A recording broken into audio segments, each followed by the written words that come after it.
حضرت ابو ہریرہ رضی اللہ تعالیٰ عنہ سے روایت ہے کہ ایک دیہاتی نبی اکرم صلی اللہ علیہ وآلہ وسلم کے پاس آیا اور کہنے لگا،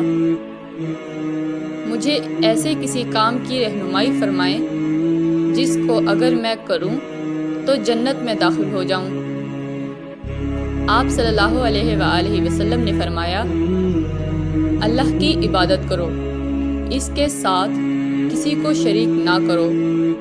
اور فرض نماز قائم کرو اور فرض زکوٰۃ دے دو، رمضان کے روزے رکھو۔ وہ دیہاتی کہنے لگا، قسم اس کی جس کے ہاتھ میں میری جان ہے، میں اس پر کوئی اضافہ نہیں کروں گا۔ جب وہ پیٹھ موڑ کر چلا تو نبی اکرم صلی اللہ علیہ وآلہ وسلم نے فرمایا، اگر کوئی ایسے شخص کو دیکھنا چاہے جو جنت والوں میں سے ہو تو وہ اس شخص کو دیکھ لے۔